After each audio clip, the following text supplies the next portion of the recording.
All right, welcome back, Truth Seeker. Sunday, September 1st, 2019. I want to talk about Hurricane Dorian in light of the day the media first began to talk about this storm, which was August 27th, the anniversary of the flooding of Texas, and why I'm looking towards the Dorian headlines for this Wednesday, September 4th. We're going to get to that. There's something very interesting about this storm and this Wednesday. Congress announced on Friday that they were pushing back their gun legislation debate for Wednesday, September 4th to a later time because of Dorian. And we're going to get to, again, why this Wednesday is so interesting in light of this storm. Again, we'll go back and look at what was significant about August 27th when the news first began to cover it. We're also going to talk about the 36-year-old supposed shooter in Odessa. Yesterday, they told everybody multiple times in multiple reports there were two shooters in two cars, shooting from two cars. And as we speculated, by the end of the event, it would be down to one shooter. And sure enough, it was. And they do this incident after incident. Report 2 to 3 shooters, oftentimes in military fatigues. And then by the end of the event, it's one person in a picture that doesn't add up. Same thing here. Seth Aaron Ator. What a name. And also the fluctuating headlines. We're also going to talk about the day that Congress set the date of September 4th to debate gun control, new gun legislation, and how that date's been pushed back. Last night, if you watched the live stream, I showed how it was no accident that the Seattle Mariners were in Texas August 3rd and August 31st, the date of the two shootings. I talked about the relationship with shooting Seattle no-hitter. And look at this. The day after the shooting this time, you get another Houston Astros no-hitter. Last time it was on August 3rd, the day of the shooting. This time it's the day after. We're going to get to this. But again, no-hitter, Seattle, shooting. Mariners are playing the Rangers on this day. This stuff is not an accident. Again, this is how the entire world is planned and scripted together. And in light of there being a storm right now that's involved in this, don't forget yours truly is who showed you that the World Series would be the Astros over the Dodgers after Harvey, when Matt Harvey was the first pitcher to pitch in Houston after the flooding of Harvey. We're also going to talk about the death of the 33-year-old man at Burning Man. Kundalini ritual, so it seems. We'll get to that. A dead 33-year-old at Burning Man. On September 1st, on 9/1, we have the death of a 91-year-old senator who took office in New York's 39th district in 91. We'll get to that. We'll review the fatal Formula 2 driver crash, the 22-year-old who died 22 days before his birthday. Formula 2. We'll go over Larry Johnson, the former star running back of the Chiefs, his tweet about how there's a Masonic agenda to feminize heterosexual men being done through the world of sports. And we'll talk about a couple deaths of some recent Kansas City Chiefs. And just going to follow up on some of the questions that were asked in last night's live stream, like the alias for the supposed Bitcoin founder. Also, some Berlin Wall headlines. We'll get to that. Donald Trump, Berlin Wall. If you've been here, you know already where we're going with that. And just a little more follow-up on something I discussed last night. So let's start with Dorian. Dorian makes landfall on September 1st. And if you've read my book, you know about weather warfare by the numbers, the order out of chaos agenda, the disaster capitalism, the destroy and rebuild agenda. And this is what you're looking at with Dorian. It is mad science. It is the work of military. And just pay attention to recent headlines in recent years. Targeted storms, nuclear storms, atomic storms, storms that sound like a bomb went off. Donald Trump saying we should nuke storms right before Dorian. That was the headline before the news started covering Dorian. And again, the United States of America for several decades detonated powerful bombs in the air for weather warfare experimentation. I'm sure they've done a whole lot else besides that. But here we are on September 1st. The date can be written 1/9 like 19. First major storm of the season making landfall. The Chaos Code. Warren Buffett this year said there would be, an unprecedented mega catastrophe. Could it end up being Dorian? I'm watching Wednesday. This is reminding me of when Harvey flooded Texas. It hit days before the massive flooding began, and we knew to watch for the date August 27th. This time the date to watch for is going to be September 4th in the mainland U.S., and we'll get to why here. But notice today it hit Grand Bahama. Grand Bahama equals 227. Dorian hit Grand Bahama today, which equals 227, the 49th prime. Today's date has 49 numerology. Hurricane Dorian equals 94, the reflection of 49, and we're going to get to how else Hurricane Dorian connects to September 4th, 9-4 in just a moment. But notice September 4th, just 3 days away, Wednesday. Again, Congress just rescheduled their gun legislation debate because of Hurricane Dorian, which was scheduled for September 4th. 9-4-2019 will be a date with 52 numerology. When Harvey hit, I told people, watch out for August 27th. It's a date with 52 numerology. It's the 239th day of the year, the 52nd prime. So often, these storms, they really do their damage on the date with the 52 numerology because flood and hurricane equals 52. And that doesn't mean that it's not going to do damage today, Monday, and Tuesday. I'm sure that will be the case, but I think Wednesday could be the pinnacle. And again, I'm getting to why. Part of the reason why is September 4th, 2019 has the 52 date numerology. If you've read my book, Weather Warfare was first admitted to in 1952, more than half a century ago. Just imagine how much more sophisticated things have gotten.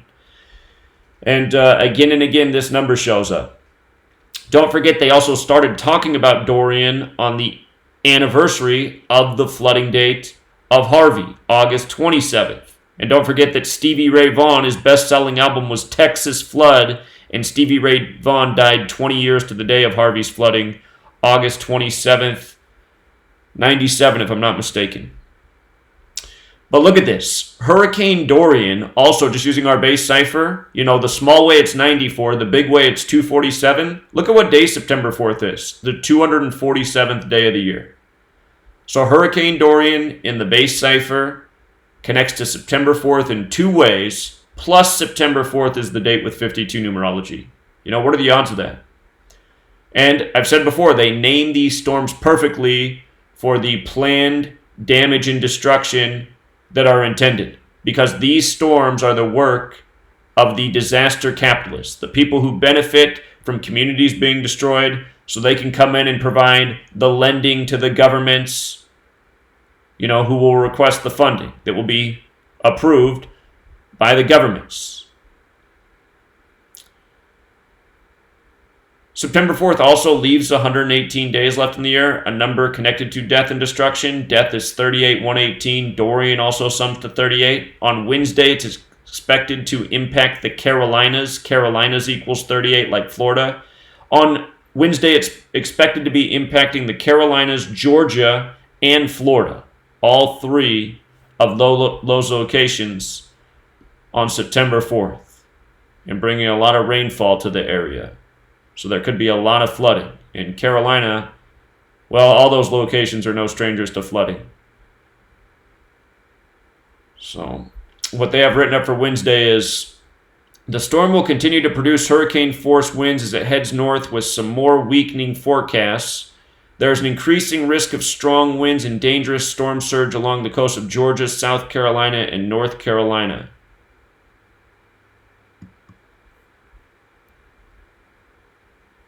Remember last year what they did with the Carolinas? With the Mike Tyson riddle, saying how the storm was going to deliver a Mike Tyson punch, and they synced it up with Mike Tyson? If not, go back and watch my video from last year. It's sick.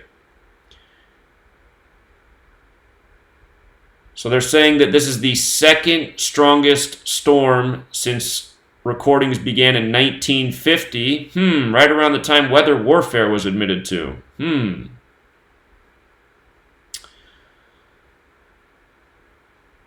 So here's where they got it Wednesday. It'll still be along Florida's coast, impacting all those states. And we'll see, because they got this storm named perfectly for this Wednesday, September 4th. All right, so there's that piece. And again, it was August 27th, 2019, when Storm's treacherous opening act was the headline all day for CNN. The media really started to talk about Dorian on this day, the 2-year anniversary of the flooding of Texas.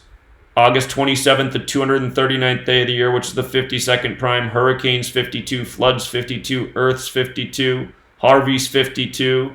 The flooding of the earth is in the Bible, the portion that's known as the Book of the Law, or the Torah. The Book of the Law is 239, the 52nd prime. When the news first broke, they said it was looking like it would impact Puerto Rico, who's still recovering from Hurricane Maria, another 239. So they said the storm first formed August 23rd, 2019, a date with numerology of 25. Flood and Earth are both 25 as well. Okay. So, now the other big story going on right now, the shooter in Odessa and Midland, Texas, West Texas, they say he's 36 years old and his name is Seth Aaron Ator. Interesting name. It's missing one letter in the last name from being actor. So notice they put out the name September 1st, 2019, a date with 22 numerology. 79 is the 22nd prime number. His name sums to 79, which has a mathematical relationship with 22.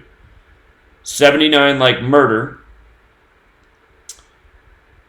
Saw this number coded all over the Dayton shooting the day after El Paso.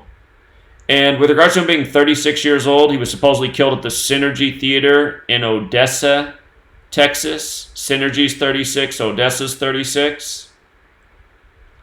Reminds me how it's the reflection of 63 as well. Of course, that was the year JFK was assassinated, 1963, where the arrest of Lee Harvey Oswald was in a theater.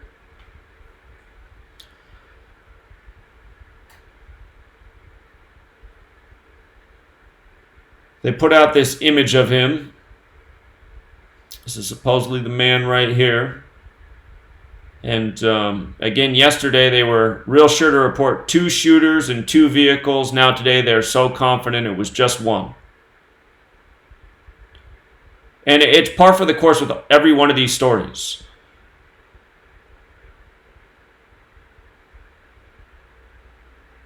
Details that just don't add up in the end.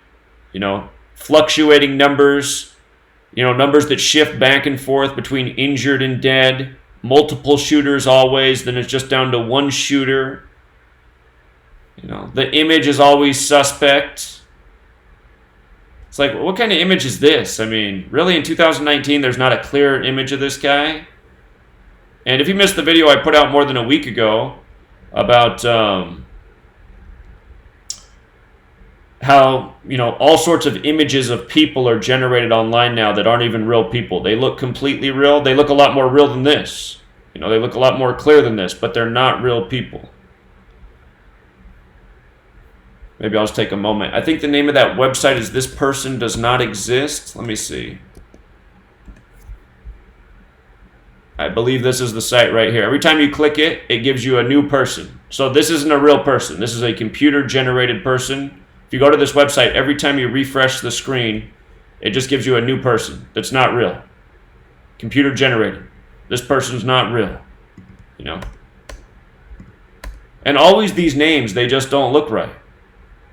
And all of these images that we're generating on these websites that aren't even real people, they're non-existent people just created by a computer every time you refresh the screen. I mean, all of them look less suspect than when we get story after story. To me, it all feels like mockery, you know? And I really think that's what it is. The mockery of the people who they know aren't paying attention.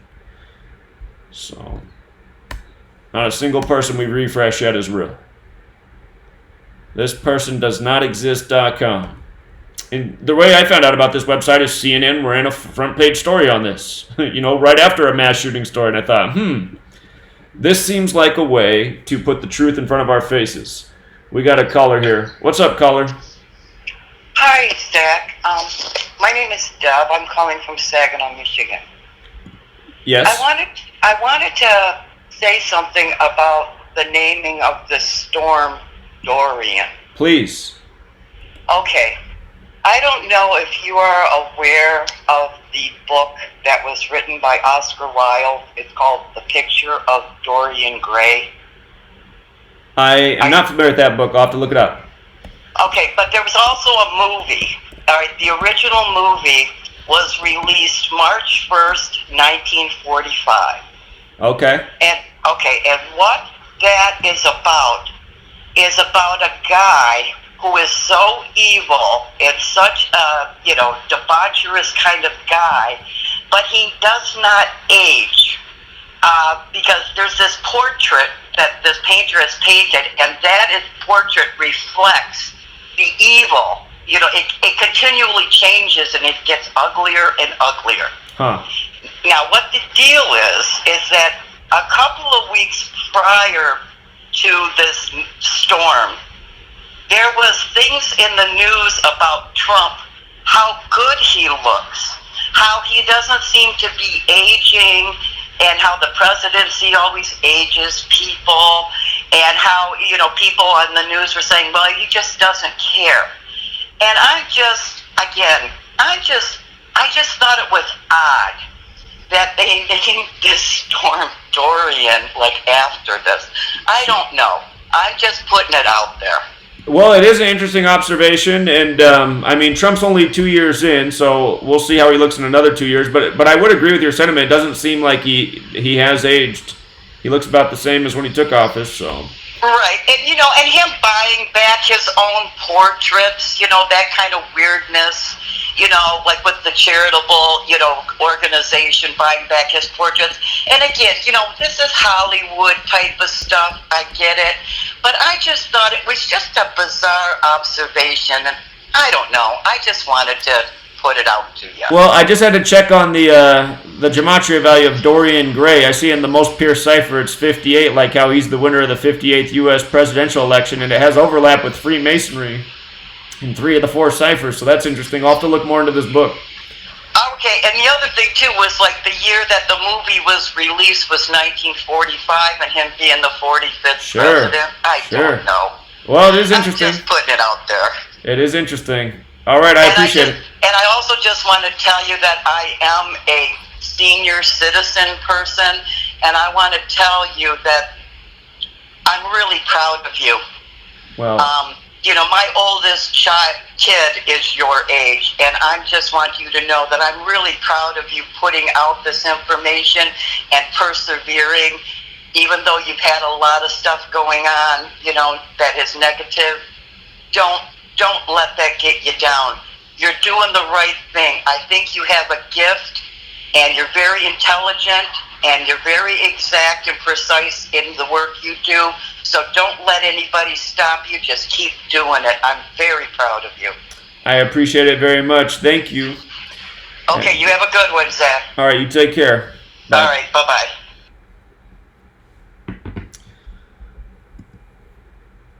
Okay, so anyway, appreciate the call, appreciate the observation, but just getting back to this shooter, we just generated a whole bunch of images. This is the one that's looked the most suspect so far, wouldn't you say? But even still looks better than half the shooters they give us. So if you never checked out this website, CNN advertised it. This person does not exist. All computer-generated images. And just remember, and even in their story, they talk about how, websites are using images of people that aren't even really real to, do all sorts of things. Like, how about instill fear in populaces with mass shootings and blaming it on boogeymen? Okay.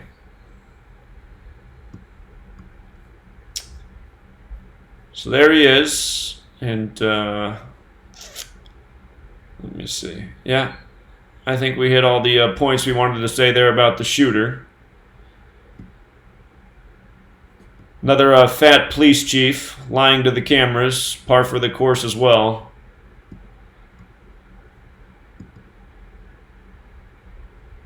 Also, just the fluctuating headlines. Let me see, the one I just closed.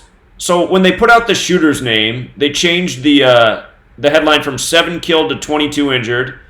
That's what it became once they put out the shooter information. Just prior to that, they were going with 7 killed, 19 others injured. Remember, yesterday it was 5 killed, 21 injured.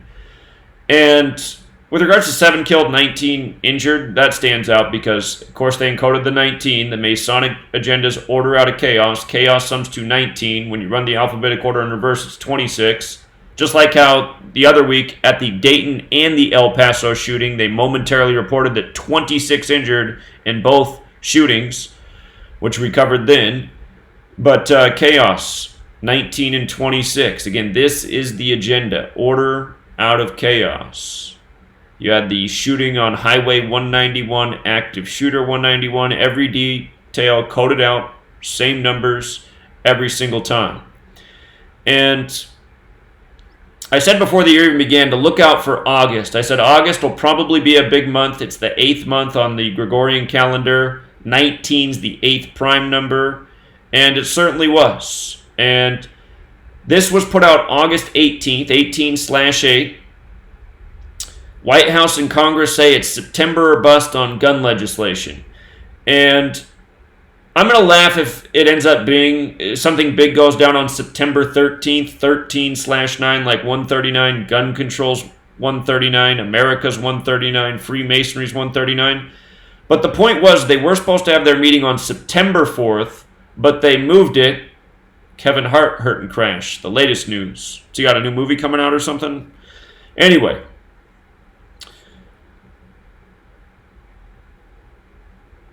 They were going to have this debate September 4th, but now they're moving it back a week because of Hurricane Dorian 94, which is where we began. What's so interesting about Dorian and this Wednesday, the day they were supposed to have their gun legislation debate? But notice, August 18th, the Masonic motto in Latin is Ordo Am Chao, which equals 188, which means order out of chaos. This is etched all over Masonic structures, including the House of the Temple in Washington, D.C., and notice Bavarian Illuminati is also 188. And this is what it's about. Create the problem, provide the solution. So now the Congress is saying because of all these shootings, which have all been the work of Big Brother themselves, in some cases they might be using some MK Ultra, mind control zombie. In other cases they might be using police in costumes. In other cases they might be conducting drills and reporting them as real tragedies. I think they have a repertoire of things that they do to contrive the chaos, if you will. But this headline and this story on August 18th was no accident. Definitely not. So, and again, it was planned for September 4th, 9/4. Hurricane Dorian's 94. Hurricane Dorian's also 247, and September 4th is the 247th day of the year. All right, now let's get to the Verlander no-hitter. I just talked about this last night, the significance of the no-hitter August 3rd in Texas, the day of the mass shooting against Seattle.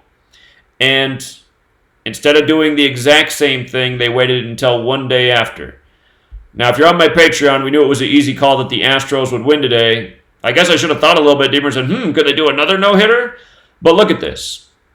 Toronto Blue Jays equals 59 like third, right? Justin Verlander got his third career no-hitter. No-hitters are very rare. There's hardly any pitchers that have no-hitters. And to have 3 in your career puts you up there, among the greatest. So anyway, and realize pro sports are nothing different than the WWE. It's all scripted. But Toronto Blue Jays is 59, just like third. He got his third no-hitter against the Toronto Blue Jays. And 59's the 17th prime. He got his 17th win of the season. It was easy to see he would get his 17th win versus the Blue Jays. Not quite as easy to see the no-hitter. But look at it. No-hitter is 107 and 44, right? Just like shooting is 107 and 44. Seattle's 107 and 44. Again, Seattle was playing in Texas. They got no hit on August 3rd by the Astros. This is the second no-hitter by the Houston Astros in very close proximity to a mass shooting in Texas. But both times Seattle was playing in Texas the day of the no-hitter. And this time Seattle was playing the Texas Rangers instead of the Houston Astros. So just notice the pattern. No-hitter, Seattle, shooting, Rangers, they're all 107 and 44, right? And the 44 is big here too, because from Justin Verlander's 36th birthday, he's 36 like how Odessa's 36, like how Synergy's 36, like how the shooter's supposedly 36. From his 36th birthday to the no-hitter today is 193 days later. Toronto Blue Jays is 193 in our base ciphers, which is the 44th prime. You see how they do it? You see how they do it? You see how perfectly orchestrated it all is? And by the way, Justin Verlander also sums to 66 like Texas, like mass shooting like Odessa, Texas. We talked about this yesterday, the encoding of 66 in the ritual. Now Justin Verlander becomes a part of it. So Verlander had 14 Ks. Toronto is on the 43rd parallel. Astros equals 43, the 14th prime. All perfectly scripted. And again, that's why I made the video last night, to again enlighten people about how news and sport is scripted together. And like I said last night, think about who runs the Texas Rangers, or think about what the family that's run that baseball team historically. The Bush family, and think about the Bush family. Powerful family. They've been in the Oval Office. They've been in Senate seats. They've headed the CIA. And think about the other owners of these teams. Do you think it's just the Bush family that has these kind of connections that owns a sports team? Of course not. This is the cabal, and this is how they rule over us. Caller?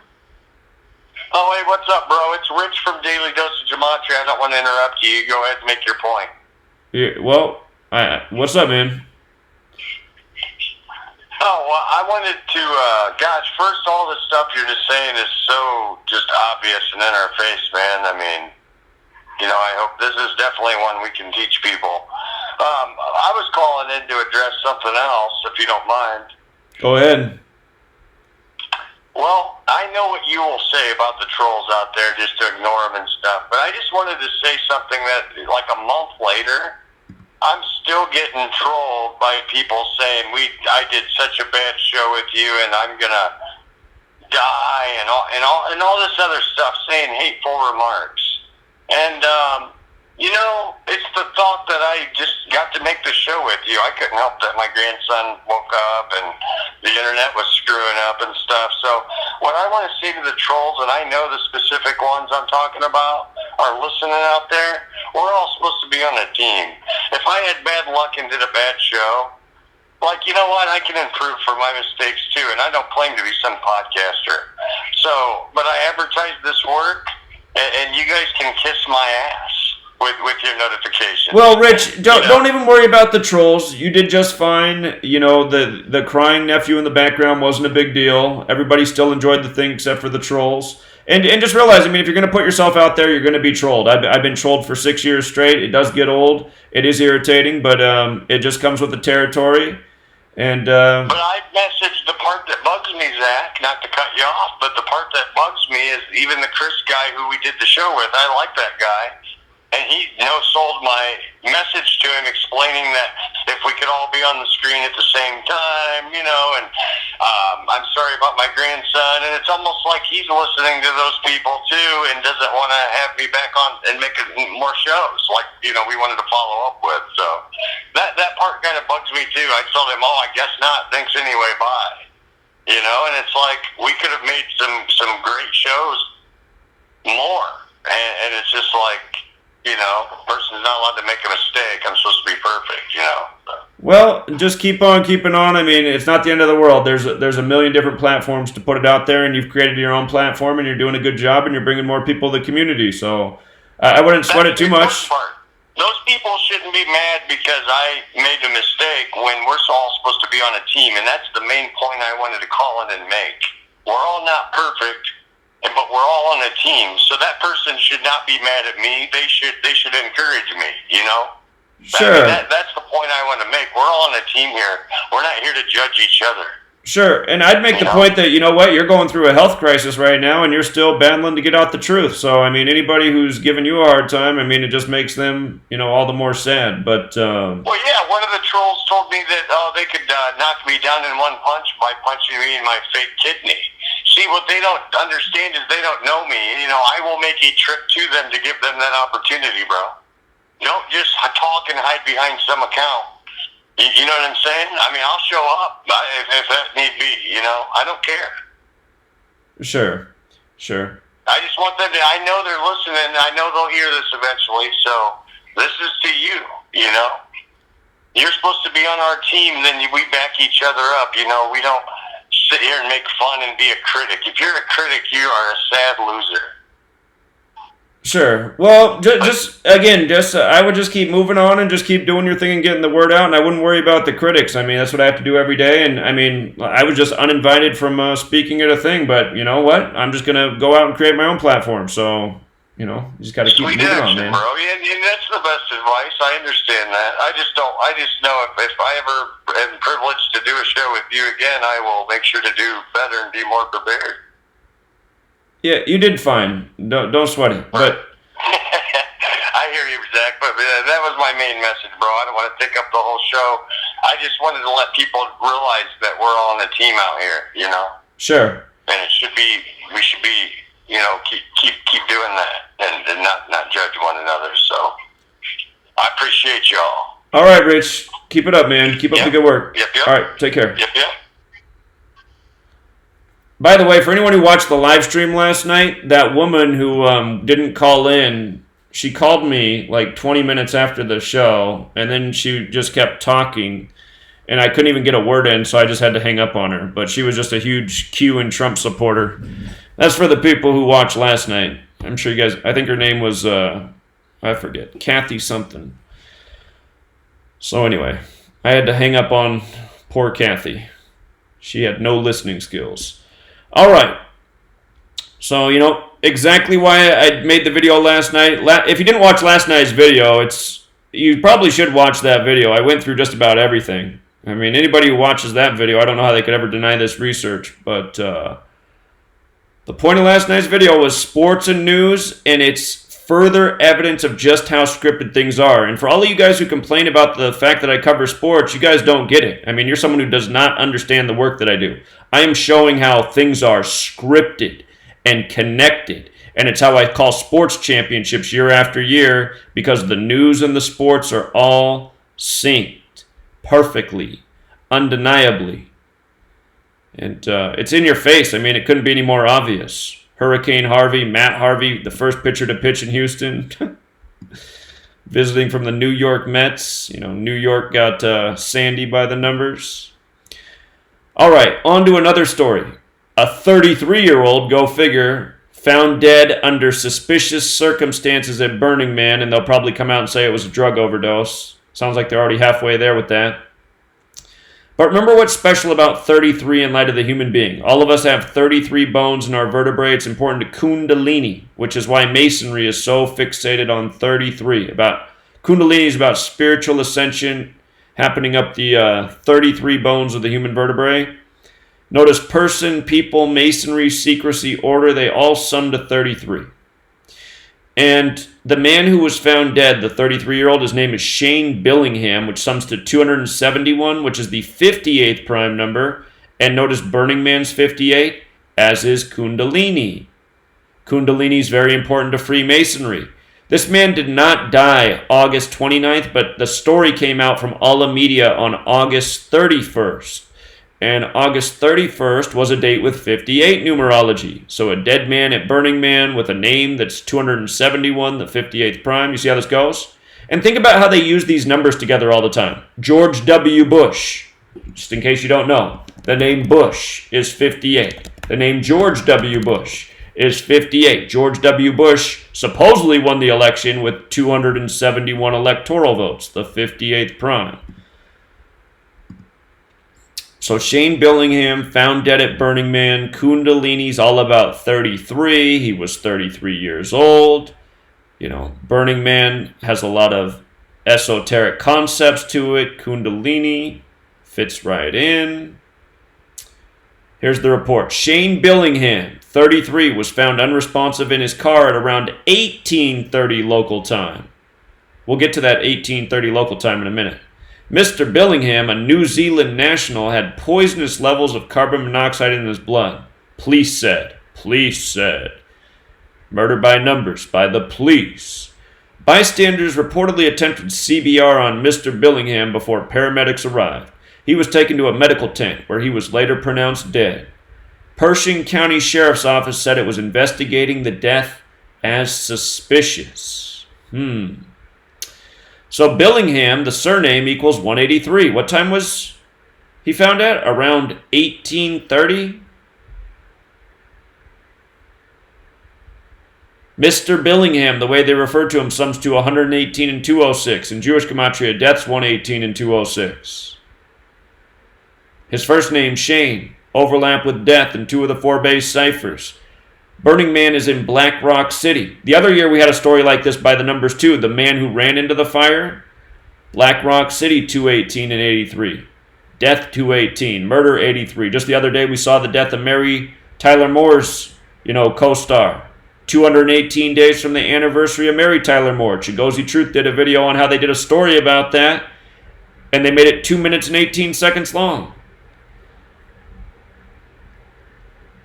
So again and again, you apply the knowledge, you see what's up. And I wonder if the Scottish Rite of Freemasonry has a hand in Burning Man. They very well might. What's interesting about Burning Man is, the police kind of let it be a free-for-all there. It's known to have a lot of drug activity and things that aren't permitted elsewhere in our very controlled and non-free society, but they let it go down at Burning Man.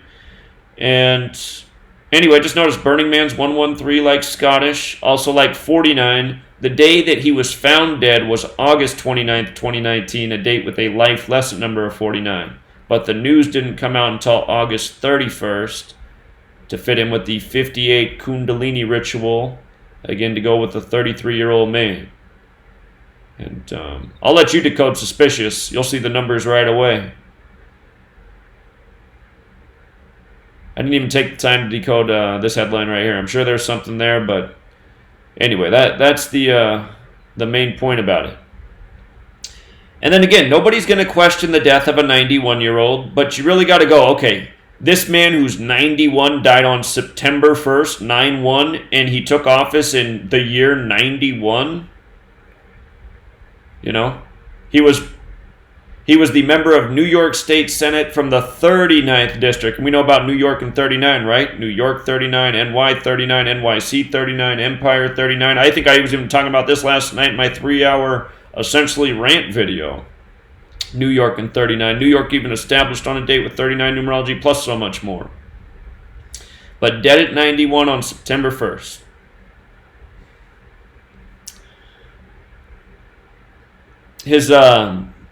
His name he went by. A lot of Masons just use their middle initial for their name, like Harry S. Truman. But William J. Larkin Jr. Couldn't find what the J stands for, but I noticed William J. Larkin Jr. 74 and 115. If you watched last night's video, 115 was the huge focus, talking about the significance of the Jesuits and the Scottish Rite and how they share a motto that sums to 115. So here it is again, 74-115, Masonic 74-115, so was killing. He died September 1st, 19, a date with 29 numerology. Larkin and Masonic are also 29. They're also both 43. So you see how his full name connects to all 4 of the base ciphers for Masonic. Masonic in the 4 base ciphers is 29, 43, 74, 115. He connects all the way, including to the date numerology. They called him Bill Larkin. Bill Larkin, 46 and 170, like sacrifice. Simple Truth TV did a decode the other day on Simone Biles' brother, and you should watch his video, Simple Truth TV. He showed how, I believe it was from Simone Biles' birthday to the incident. It connected the numbers 73 and 170, which are both sacrifice numbers. Supposedly her brother was arrested the other day for a murder on Christmas Eve. The murder was 73 days before Simone Biles' birthday, because I remember now her birthday is March 14th, the 73rd day of the year. And then from her birthday to the arrest was 170 days later. Sacrifice 73 and 170. So again, these numbers always showing up around death and killing. Last night in real time, I decoded this in about 2 minutes, but I noticed something actually reading the story today that I wanted to share. There was a Formula 2 death, and it was a 22-year-old man who died 22 days before his birthday, which is on September 22nd. That's a lot of twos, isn't it? Formula 2. They say that when he crashed, it was estimated to go 160 miles per hour, right? And I didn't catch this last night in real time, but look at his name. This is the man who died. Just using the alphabetic order. The name's 160, right? His name also sums to 74 in the base cipher. His surname sums to 74. It was the 74th edition of the race that he died at. There's 44 laps at this track. Kills 44. His name also sums to 218, like death, like we just talked about. And here it is right here.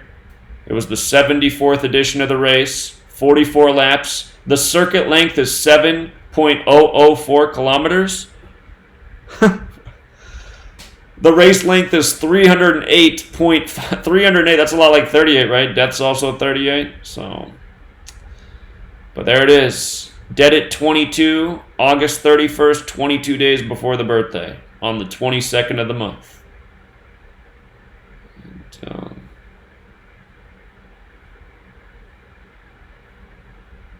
I think I forgot to... didn't I decode something last night in real time about Belgian Grand Prix?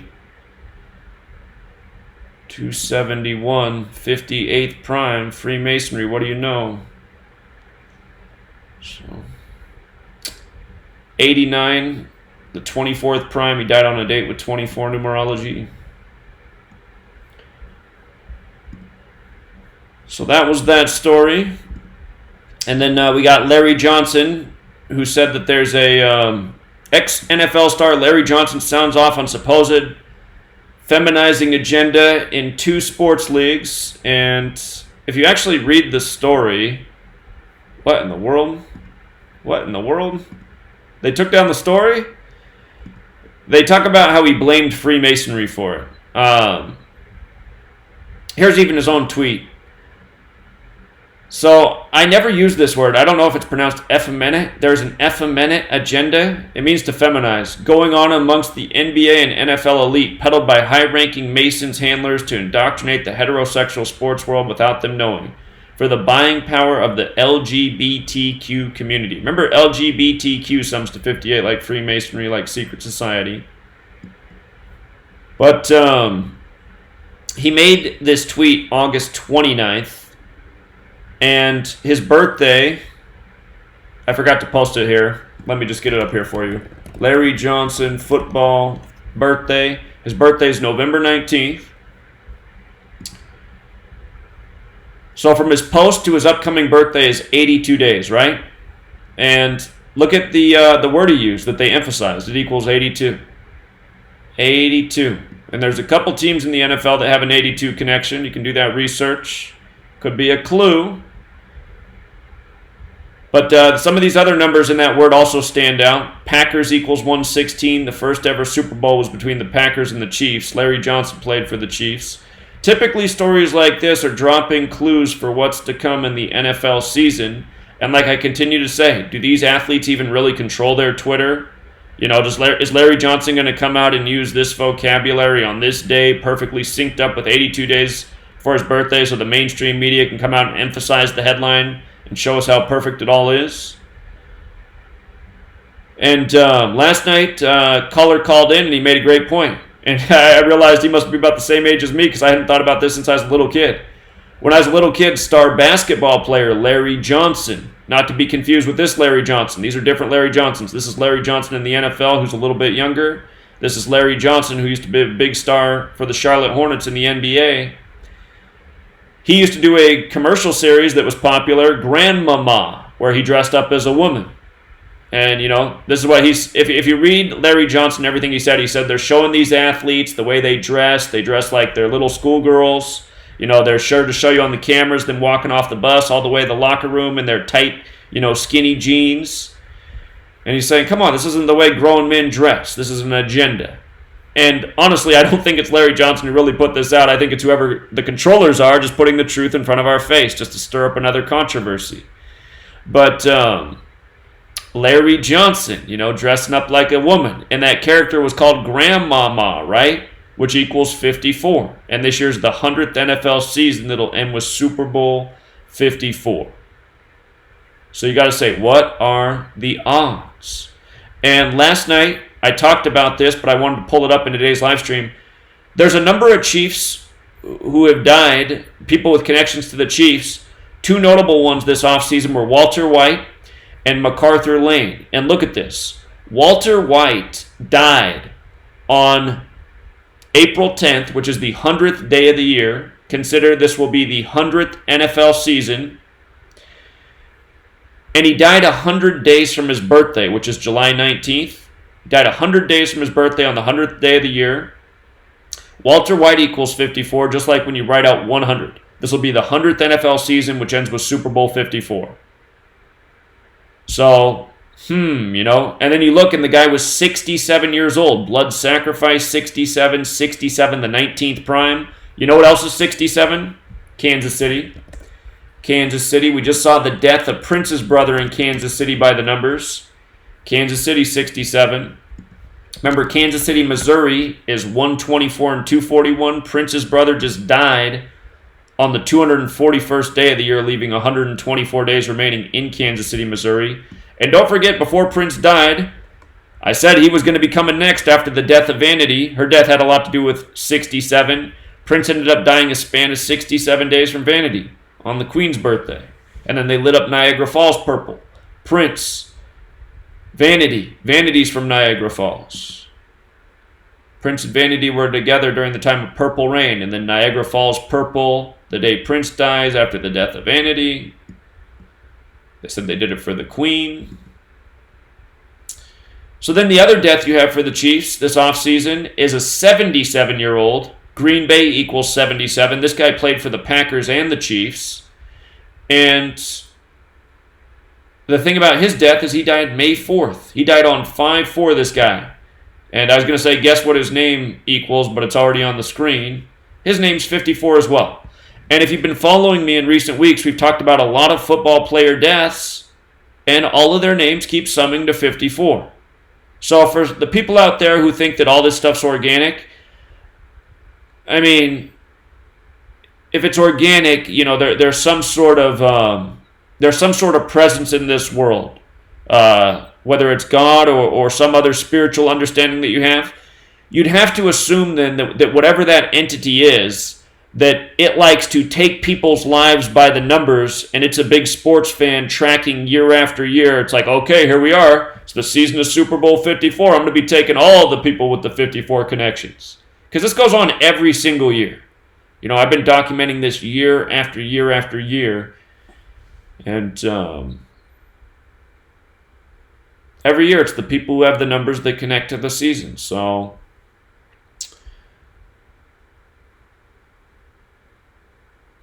and he was also 77 years old. And Green Bay, 77. We saw the death of Bart Starr this offseason, the Packers star. And Bart Starr died 77 days from the anniversary of the establishment of the Packers. So you can go back and watch my video on Bart Starr. He died May 26th. The Packer anniversary is August 11th. He died 77 days before it. Green Bay, 77. Aaron Rodgers. He likes to fake his injuries by the 77 code. So again, there's already a long list this offseason of dead football players in connection to these same repetitive numbers. And, again, another thing somebody asked me about last night, which we decoded in real time. This is supposedly the fake entity for the person who established Bitcoin. Notice their birthday is April 5th, 4/5. Nakamoto and Bitcoin both sum to 45. So whoever runs Bitcoin definitely knows the code, and think about how this code is, essentially built by Freemasonry, and they have their symbolism all over the dollar bill.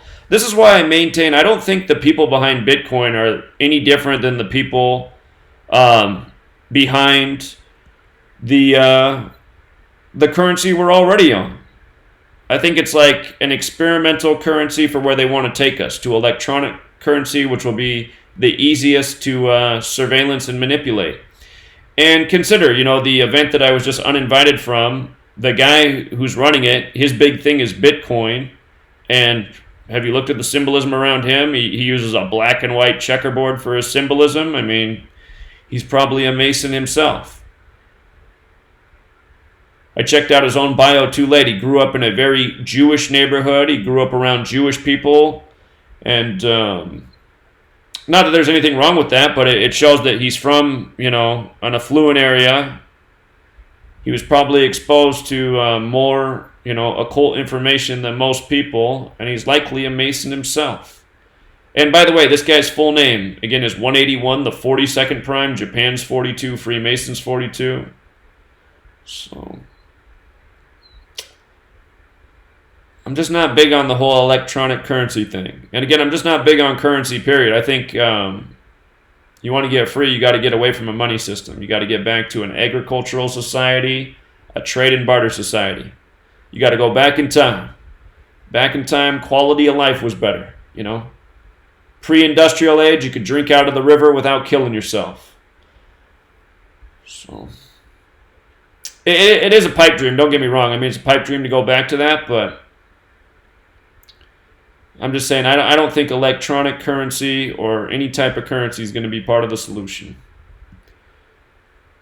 And then this gave me a laugh here. I saw this last night. This chant brought down the Berlin Wall. Now the far right has stolen it. And I just think about all that's in that headline. Again, Donald Trump, he's Mr. Berlin Wall, announces the 45th president-elect on the anniversary of the fall of the Berlin Wall. Berlin Wall equals 45. And Donald Trump, a lifelong Democrat, until Obama took office, then he switched over to the Republican Party, and now he's considered the far right. I see what they're doing with this story here, And then they released it on August 31st. One of the big red flags for me when Trump was on the campaign trail, and there were several that showed that he really might be the next president in the rigged election, was that he met with the president of Mexico on August 31st, 2016 to discuss the wall. And I was like, what? A presidential candidate is meeting with another president to discuss his plan for if he becomes president? I mean, since when? Since when? Shouldn't the president of Mexico be meeting with Obama, the sitting president at the time? You know what I mean? And that's what I said in the video I made. So... And that's back when Donald Trump guaranteed that after the meeting, Mexico's president would agree to build the wall and pay for it.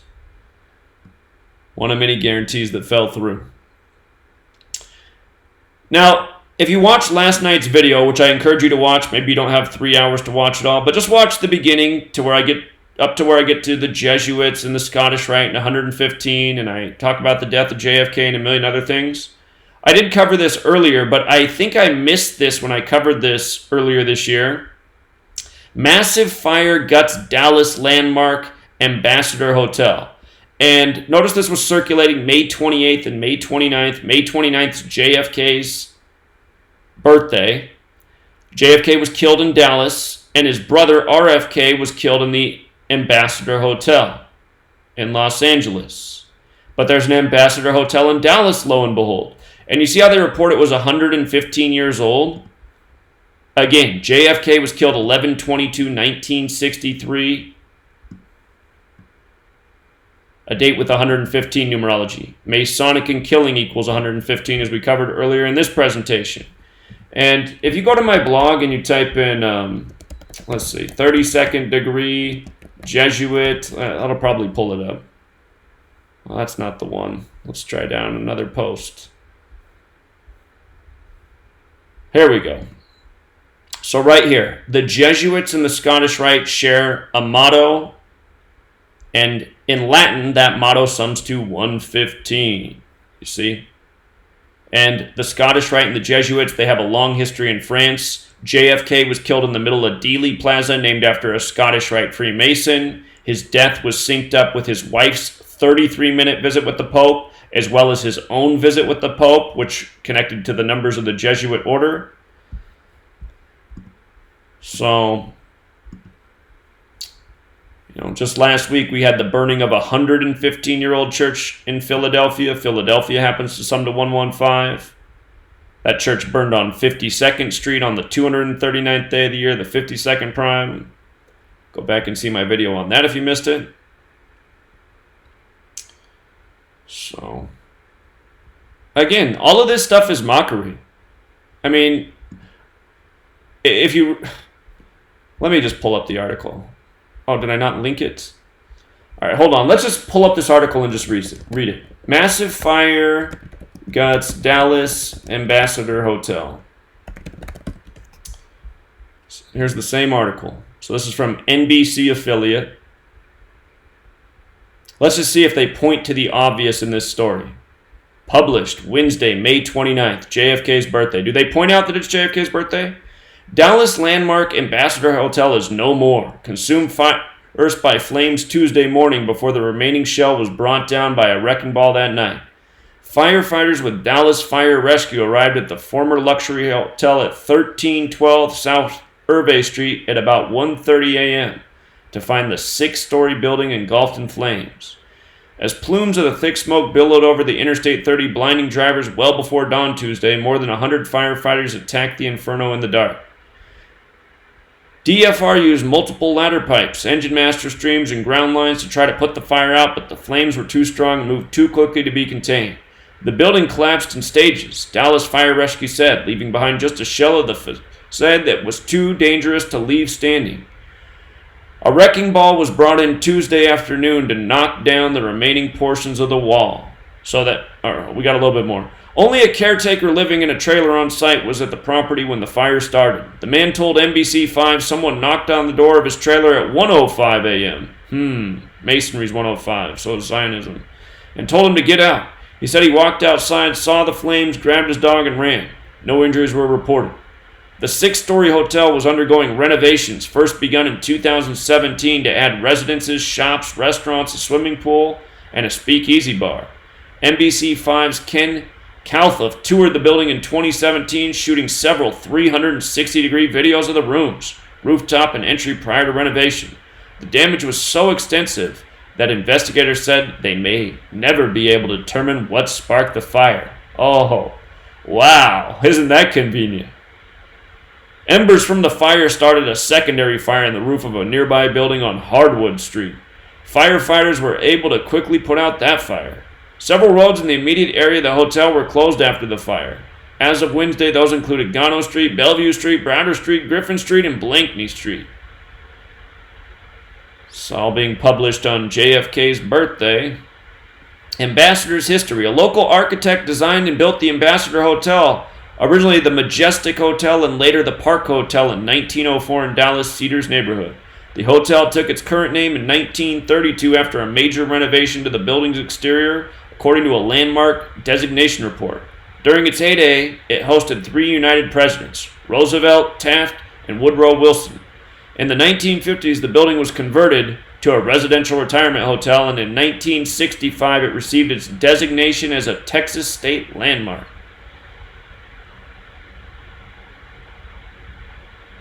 In 1981, that means 54 years after. Dealey Plaza's 54, Jesuit Order's 54. In 1981, it was sold and the new owner returned the building to its former elegance as a hotel.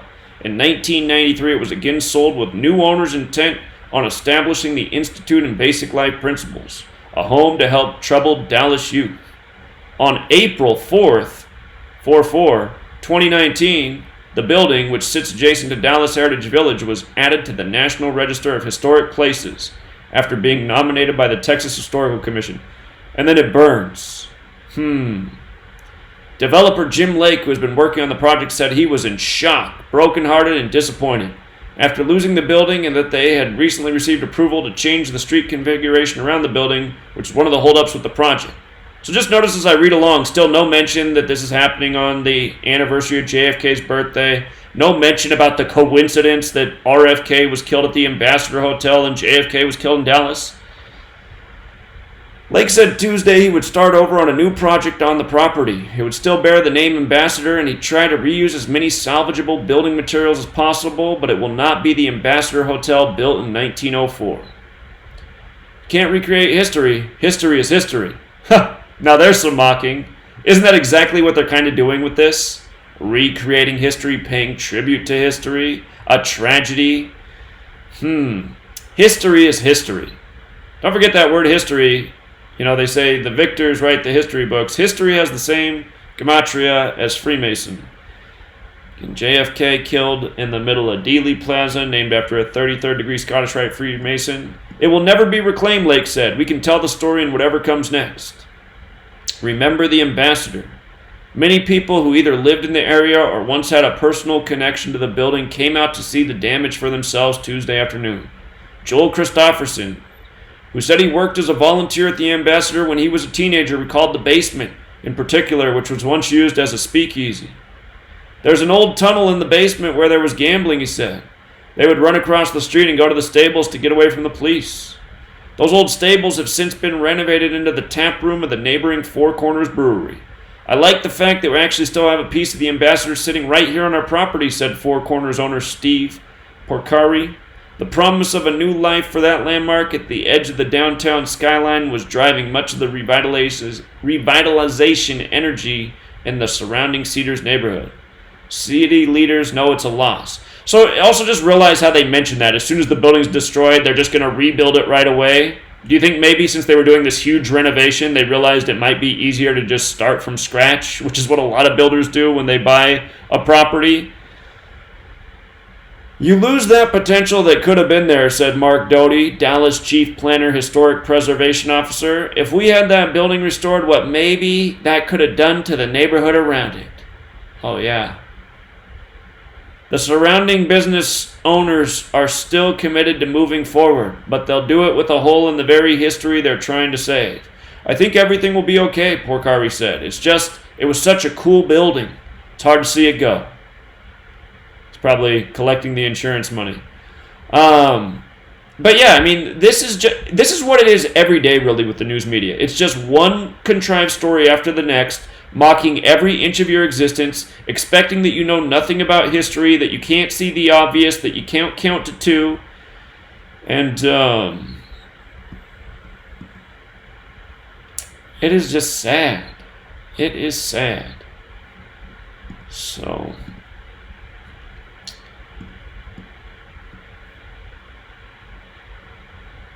that's all I had planned to present. If anybody has to call in about anything, oh, you know what?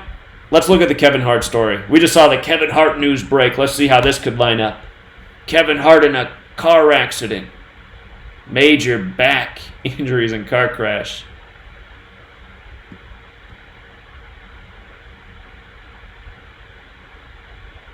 I see a news story, too, about how the shooter threatened his neighbor with a rifle. Okay, actor-comedian Kevin Hart and two others were involved in a car crash in Calabasas, California, in CC, early Sunday the one day of the week that sums to 33, according to a California Highway Patrol incident report obtained by CNN. Wow. Hart and the driver, Jared Black, sustained major back injuries. I don't know if Kevin Hart's working on anything right now, if he's got a new show coming, a new movie coming. Kevin Hart's definitely the most overrated man in comedy right now, that's for sure. Black was driving Hart's 1970 Plymouth Barracuda 49 years ago. Today has 49 date numerology. 1970, 49 years ago. According to the report, don't forget Scottish is 49, who controls your entertainment industry. When he lost control of the vehicle, it went off the road and rolled down an embankment. Two of the three occupants were trapped in the vehicle. Hart left the scene to his nearby residence to get medical attention, the report states. He was so close, he just walked back to his house to get help. Perfect. Patrol officers determined his back was so bad he walked back to his house too, you know. Major injury. Walks from the wreck home. Patrol officers determined that Black was not under the influence of alcohol at the time of the collision. The third occupant did not suffer any substantial injuries. Hart bought the Plymouth back in July as a 40th birthday gift to himself. So he turned 40 in July. All right, so let's just see here. Kevin Hart, what's his birthday? July 6th. So that would mean today is 26 days after his birthday, or his 27th day of his age. Ritual is 27. What about this town where it happened? CC, Calabasas, California. Let's see. Calabasas, California is 147, like Freemason, like conspiracy. 66. CC. Calabasas is 59, number stamped all over Black History. 67, the 19th prime. You see the 59 and 14? Look at Slave, 59 and 14.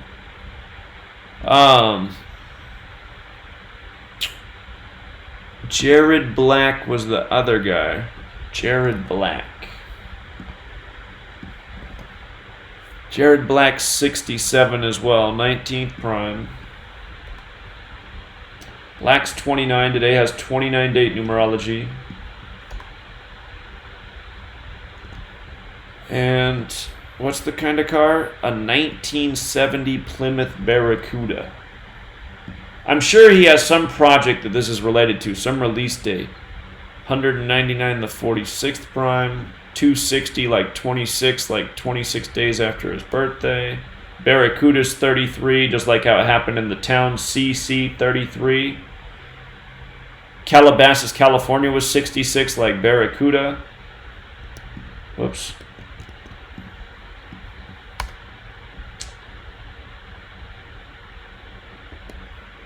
Yeah, I'm sure the riddle here, just beyond the numbers, the overlapping numbers, has something to do with whatever his next project is. So, I don't follow Kevin Hart, so I don't know what he's up to.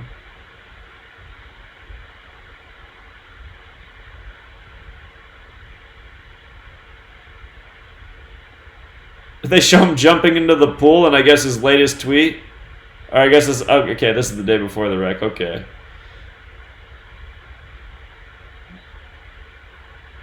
Alright, but yeah, I'm sure it's just more rituals. I'm sure Kevin Hart's got some project he's working on. And what else they got going on here? Texas shooter's neighbor says he threatened her with a rifle.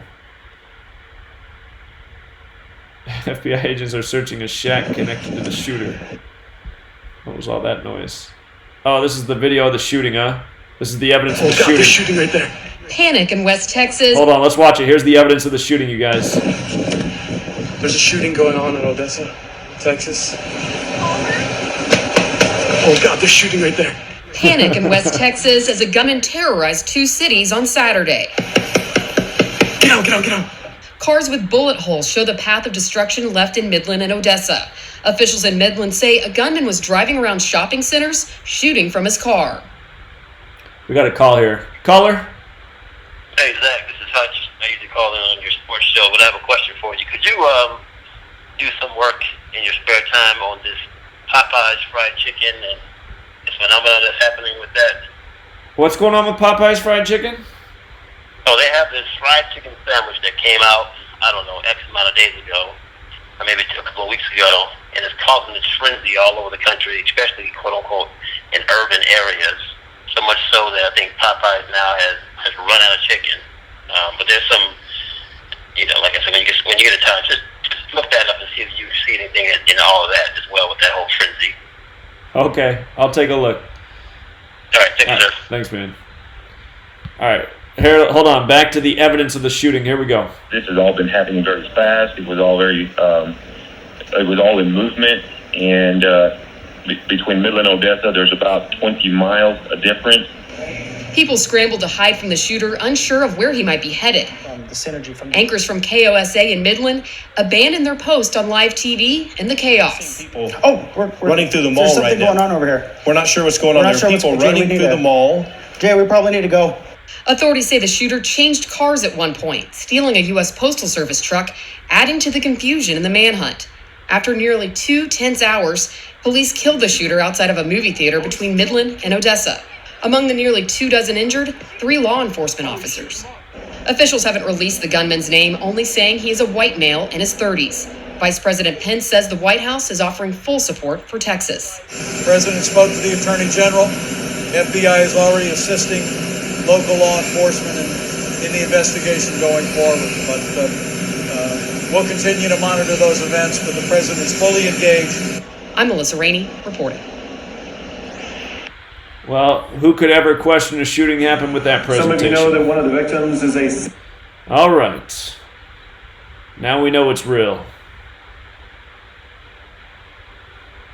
Where's this story about the, oh, here it is. Odessa shooter's neighbor says he threatened her with a rifle. A neighbor of the West Texas. Don't forget West Texas is 107, too, to go with shooting and Saturday and Seattle and no-hitter. A neighbor of the West Texas shooter says the 36-year-old came up to her house last month with a big rifle and yelled at her for leaving trash in a nearby dumpster. Veronica Alonzo, VA 221. Veronica Alonzo also described how her neighbor would frequently shoot out of a structure on top of his house at night into his yard, often going to retrieve dead animals afterwards. Really? I'm pretty sure that... What, she never made a police report before? You know, your neighbor's shooting off his roof, like shooting the possums and the raccoons and the squirrels. Investigators at the gunman's home Sunday were seen placing dozens of small red flags in locations outside his property around locations that Alonzo indicated he would shoot at. Alonzo said she called police after the incident last month. So none of the other neighbors had anything to say about this?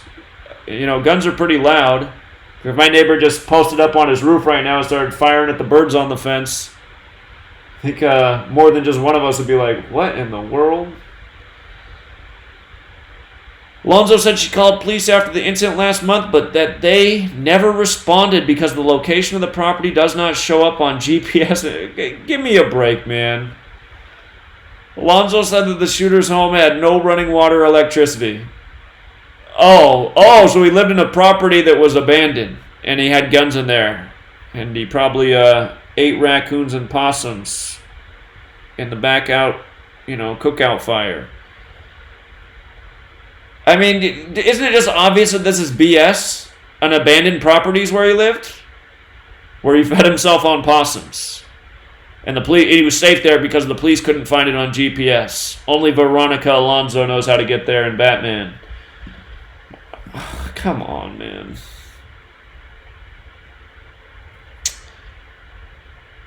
I see the 73 like Mason.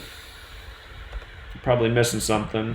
Alonzo 79, just like the shooter's name. That's where we began. The shooter's name is 79. Caller? Hi. Hello. My name's Candace, and I'm calling from Odessa, Texas, where the shooting happened yesterday. Yes. And I just wanted to let everybody know that it really did happen, and I do believe it's orchestrated, and planned, just like, you always put out on your videos, but it's been chaos here. The whole town is flipped upside down, and most of the information you guys have seen on the news is something that happened, but there's also a lot more situations that went on that they haven't reported, that I haven't seen on CNN, but our local news have been reporting. But that's all I want to say, because I know you're busy. No. I'm happy you called in. It's nice to have somebody who's from there. So, so you say the shooting really happened, so property was destroyed then? His property, I saw it on the news. They showed it. I don't really know if it was destroyed. And that area looks familiar to me. I think it's west of Odessa. I've lived here my whole life, and I'm 31 years old. And some of the people who were hurt and killed, either I knew them or they were friends of my friend. Like, for example, the little girl, the 17-month-old girl, I went to school with her mother, and most of her friends on Facebook are also my friends. We're all around the same age. And also, here's another thing they haven't said yet. There's one of the mail carrier lady, her name was, I think it was Maria Granado, so she was a twin. And the little 17-month-old that got hurt, she was a twin as well. So I know you're into numbers, so that's 2, 2 and 2 because they're twins. And, and a friend of mine that I went to high school with said that the shooter, she said she used to see him at Twin Peaks all of the time. So it's real, but it's definitely orchestrated. Everybody was reporting 2 or 3 shooters when it first happened, so something's not right. Well, that's what they do every time. It's police and military that do it, and it's a drill, and it might be a live drill with live rounds to create the chaos, but then they come up with these boogeymen that obviously do not exist. So. Yeah. Yeah, and we first found out about it because my husband's brother is works, in law enforcement. He called us trying to make sure we were all safe. Because I was actually out at that area when it happened. And funny thing is I was going to Synergy yesterday for the first time, but I didn't make it. I just changed my mind, and I'm glad I did. But I'm glad most people are safe. But it's crazy out here right now. We've never experienced anything like this. Well, I appreciate you calling in and letting us know what's going on, so thank you so much. Thank you, Zachary, because I wouldn't be here had I never found your channel. Thank you. Bye. You're welcome. Take care. Bye. You too, guys. That child's got a lot to say. Could you? My lady laughed in the background. I guess she was hearing the child too. I was just about to say that this woman's name Veronica has the 42 and 48 coded into it, like Freemason. Freemason's 42 and 48, same ciphers. And then I scroll down, and I noticed that the shooting began at 42nd Street, which is the city's busiest intersection. Again, the Freemason agenda is order out of chaos. Numbers coded all over this thing. So. Witness says cars were sitting ducks, and they emphasize that. I just got to take a peek. What's behind the sitting ducks? Oh, 48 like Freemason. 156 like false flag. 78 like order out of chaos. 48's also a false flag. Okay. Dustin Fawcett told CNN he was with his 3-week-old daughter at Starbucks, corporate advertising, on Saturday, about 40 to 50 yards away from 42nd Street when Chaos 19 erupted. We were in the parking lot, and out of nowhere we began to hear loud noises, he told CNN's Brooke Baldwin on Sunday. Fawcett said he first thought it was the sound of a truck backfiring, but it was repetitive and very loud, he said. He said 42nd Street is the town's busiest intersection. The light was red before the shooting, so cars were waiting there. Sitting ducks, Fawcett said. He then saw the cars speed in different directions to get out of the way of gunfire. Fawcett saw one of the vehicle's windows were shattered. That was the first confirmation that this was a shooting, he said. Fawcett said he saw the mother getting out of the car with the baby, Anderson, the 17-month-old, wounded in the shooting. It was surreal seeing the blood coming from her mouth and hands, he said. Let's just take a peek. Dustin Fawcett. Dustin Fawcett. I mean, it could be a real person, or... Oh, whoa. Whoa. Whoa. Hold on. Look at Dustin Fawcett and Sitting Ducks. Look at it. Look at it. It is the exact same. Exact same in the reduction ciphers. And then in the ordinal ciphers, it's just a reshuffling of the same numbers. Isn't that nice? Dustin Fawcett said Sitting Ducks. You guys realize, I mean, you can do this every single day. You can just go through the news and use this knowledge. For the people who don't realize, I mean, how do you think I come up with so much content every day? It's not like I have to search through stories. It's just like, here, let me look at this story. Here, I'll make a video about this story. Let me decode it. Okay, the video's ready 2 minutes later. Because it's just like this every day. Dustin Fawcett down at the lodge. You know? Veronica Alonzo. Her neighbor that lives in the shack with no water and electricity and eats possums for dinner. I mean, God.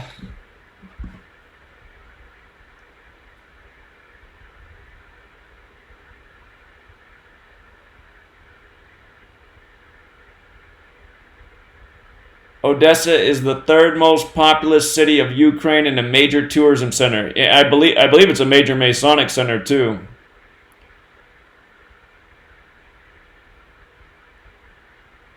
Jacob, trust me, it actually doesn't blow my mind. It's just like, just look at it. I mean, it's just like the same thing every time. I just get the same reaction every time, like, oh my God, man, it just never ends. Caller? Hey, this is Jessica from the Woke and Truth channel. I wanted to call and talk about some things about Hurricane Dorian. Okay. That I'm noticing some connections. Okay. I'm kind of new to Gematria, so that's why I watch you, because it's not really I guess it's not my calling, but I kind of do like looking at more bigger picture kind of things, and I'm seeing a lot of like smaller things coming together, and I'm afraid they have like a major plan for this thing. They do. I am really close to where it's at. I'm like directly west of where it is right now, so I've been especially watching everything because I need to know if I need to get out or not. So I want to kind of start with this scene in I Pet Goat 2 with Juan Pepito or whatever, and he's like sinking in the green water. So these are like just some connections that I kind of were seeing from way back that kind of go together. So I was thinking about this Juan Pepito thing, and I used to follow J.K. Bugout, and he talked about a connection possibly to Hurricane Aaron with that, because Aaron means green water. And Aaron was a hurricane that was right initially, I think it was a hurricane, off the coast of New York during 9/11. So we were looking to see, something connected to a new Aaron. Right. So Aaron came about, and it just, wandered off, and it wasn't a big deal. But it came through Florida, and it was a tropical depression when it came. I think when it came through. So I looked up the track, and I see that it passed through Florida like that.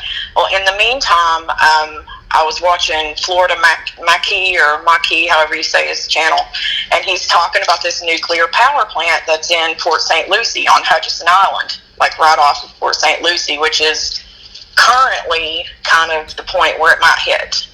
And so I start looking back at that track again, and guess where that tropical depression Aaron went directly through when it passed? It was directly through Port St. Lucie. Huh. So, like, knowing this stuff is like ritual like that, then I start thinking maybe like does green water mean nuclear waste? So they take Aaron, which means green water, through Port St. Lucie, and now they're coming in with Dorian, and it's possibly going to hit directly on there. And then I start thinking about Trump talking about the hurricane thing. And I'm analyzing the storm a lot, because I always know that they're probably lying. I know it's engineered. I know they're steering it, but I'm trying to find out if it's really as bad as it is. And they're saying it's 200 plus mile per hour winds and all that. And I'm watching Vinci Sky, and it's showing like the highest winds are around 100 miles per hour. So I'm thinking, what's going on with this? So I start looking for webcams, like out of the Bahamas, because surely those live webcams, people would want to look, at the Bahamas instead of, just any other beach. So there has to be some. Well, all of them have been offline. And I looked all day trying to get any info to see, like, are we really seeing conditions like they're saying? And then, like, while I'm looking at this, my husband tells me that they're coming in with reports saying that Abacoa, Bahamas, was destroyed or whatever when Dorian came through. So I'm looking at these pictures, and it shows, like some damage, like some roofs coming off and all that. But, like, 200 miles per hour, like, that's like, EF4 tornado. Like, if it's sitting at an EF4 tornado level, it's going to destroy it. The whole structure, it's not right? It's not going to be roofs coming off. It's going to be, like, flattened, and blown to sea after it's flattened, like nothing left. CNN, the only damage I saw CNN put on the TV today from the Bahamas was looking at the inside hallway of a building with drywall coming down. I was like, wait a minute, why are they showing me inside a hallway with drywall down? Right. So like, there should not be any drywall anywhere. It should, 200. Okay, you think of a EF4 tornado, it just comes through and passes by really quick, and everything in its path is completely flattened and obliterated. Well, this thing is supposedly sitting at 200 plus miles per hour for hours and possibly days, so it doesn't make any sense to me. So again, this is the thing. We live in this age where the media cries wolf with these storms, and they do it on purpose because they know it causes people to flush out and buy everything in the store. Home Depot's sold out, all the big box stores are sold out, the grocery stores sold out. And look at what they're doing with the storm. First, they made it seem like Miami was going to get hit, so everybody emptied out in Florida. Then it shifted its path. Now it's supposed to go up the whole East Coast. Well, guess what? All the stores are going to get sold out now on the East Coast.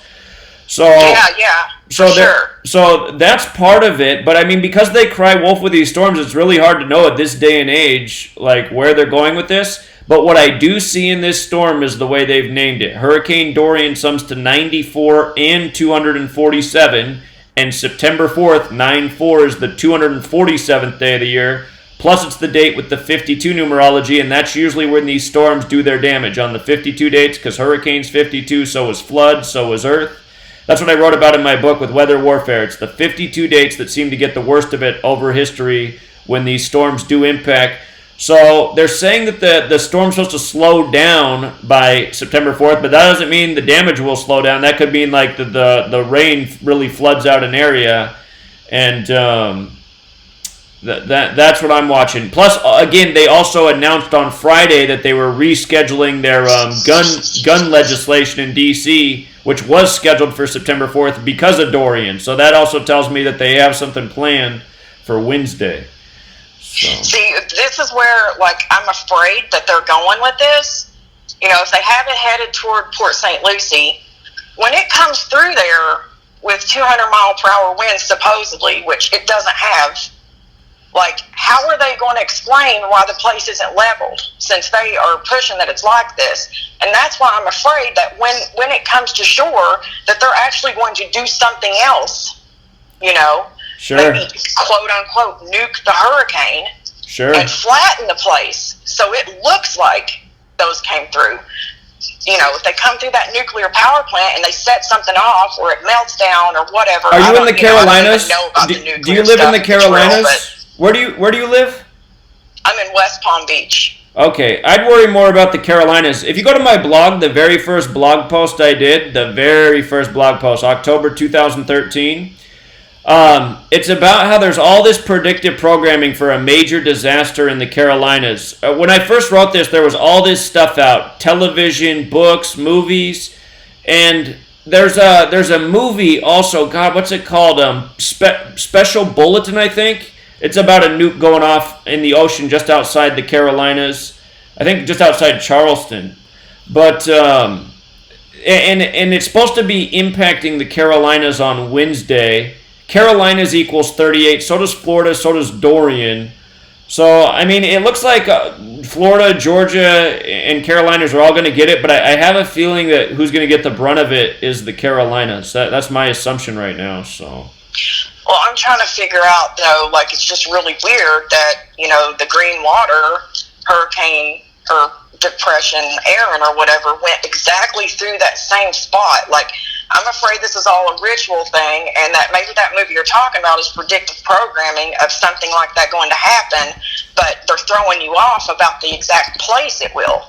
Sure. That's what I'm worried about, that they're, putting the bits and pieces out, but then the real picture, they don't want you looking where it's actually going to happen.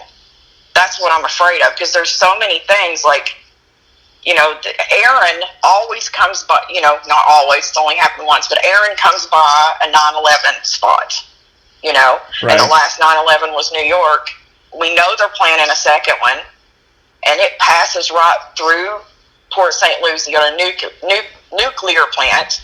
They're talking about nuking the hurricane, and now they're bringing this supposedly 200 mile per hour storm, which is going to really disappoint people when they realize it's not.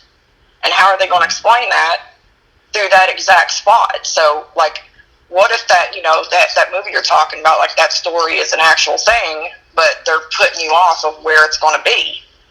You know, that's what I'm afraid of. There's like so many connections there that, you know, that it really freaks me out like that. Well, and rightfully so. I'd be worried if I was where you are too. And again, I've been doing this for 6 years. I was hoping the word would have been out in a lot bigger way years ago, because I just said they're just going to keep doing this until it gets worse and worse and worse, and more people suffer. So, right. Yeah, I don't know what to do. I don't know how this work hasn't gone viral and everyone's not talking about this, because it's the same thing year after year, and yeah, it's tragic. So, I mean, I don't want to instill fear. The media definitely instills fear, and again, because they've cried wolf, it's hard to say. My assumption is because they're not showing the actual destruction in the Bahamas, they might be overstating it right now. I mean, if they want to tell you how horrible it is, but all they can show you is the inside of a hallway of a building with some drywall down. And it looks like the image they showed is like a building that's like, you know, under renovation. Like they're tearing off the old drywall, they're doing something different in there. It's like, I don't know if... That looks like something that got hit by a storm to me. That just looks like any old building under repair. So, right, it just doesn't add up. Yeah. And when you look at this thing on the radar, like, it looks like a monster, you know. But then again, how do you know they're not, you know, CGI in that? Well, they did that the other year with Mexico. They said some horrible storm hit Mexico, and if they were showing these images of the storm, it's like, wow, that storm looks like it's as big as the Pacific Ocean, which is massive. But what's funny about that is, so I actually, my dad, he's with a woman who's from Mexico City. All of her family's down there, and they were supposedly impacted in that area by that storm. And they all said that, like, almost nothing happened. But up here in the States, they were reporting how devastating this storm was down there. But the people who were actually down there was like, it wasn't that bad. So. It's crazy. It's crazy. Yeah, what I do know is that these guys they're evil. They sure They are. don't have anything good in mind. I did just want to say one other thing about this whole, you know, the gematria thing and all that. Like, I truly believe, like, they use this code to, like, manipulate our reality. Like, that's what they do with it. But I don't think it's their code. I think that it was initially God's code, and now they use it. That's the knowledge that they got, you know, like the fallen had that knowledge because they, you know, were lowercase gods. And now they can't create, but they use God's code to manipulate the already created. Right. I think that's their whole plan. That, you know, it's just like it's a big satanic thing, like a big satanic matrix. Right. And, you know, Satan just means adversary. And I believe that this is all just a big rebellion against God. Indeed. And that they use that code to, you know, manipulate everything that we see. You know, it has to be, you know, at this point, like, we've got to admit that I think we can all agree, there's some type of supernatural aspect to this. Or how else would it all fall in line? How would all of this stuff come together? Like, I don't think it's purely just, you know, like a physical, these guys are all getting together and able to do this. Like, there's just too much involved in it, that it's this matrix effect, that somebody would mess up somewhere, and there's never a mess up. It all connects. It always does. Right. So I just really believe that they are, you know, using this to manipulate God's creation. And it's all really, the big story is, you know, they don't want you to know the Bible really is real. They mess everything up and they twist it all around. All the churches are ran by Freemasons, but none of the churches are going to give you the truth.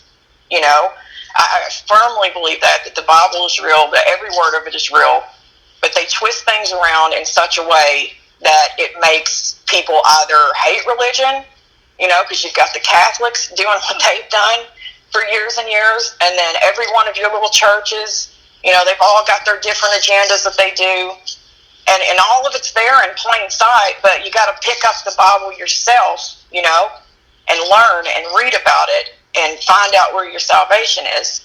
I truly believe this, and I believe the proof is in everything. Like, that is the one thing that answers everything in the end. 100%. I believe that Jesus Christ is the only way out of this whole matrix. I really believe that. And I think when you look into it deep enough, that's the only place you can come, because I came from an agnostic background. I was in all kinds of things. I was going down every route and every road, And I'm seeing all these different things, and none of it makes sense. And then when I actually started reading the Bible myself and made the decision that maybe this is real, then everything started making perfect sense, you know. And they are manipulating it. They want us all tied up in it. They don't want us knowing that there's a way out of it. And I believe that with all my heart. Well, you make a lot of good points. I appreciate it, caller. Thank you for phoning in. I hope you're safe out there. So. Thank you. All right. You have a good night. All right, yeah, you too. Take care. Bye-bye. Yeah, and yeah, it's too bad that people got to be in that situation right now. So.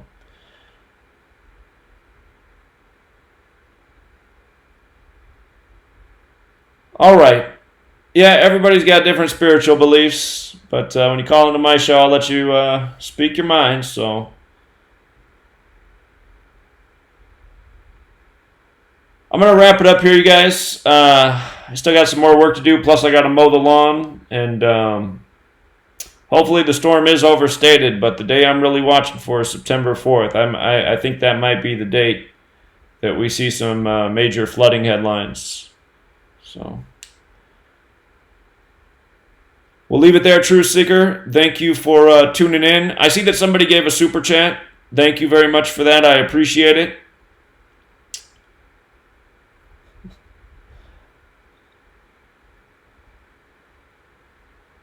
Martin, it'll probably be 5 p.m. tomorrow. 5 p.m. Pacific, probably. Maybe 4 p.m. I'll figure it out tomorrow. All right, you guys have a great rest of your day. And be safe. Till next time.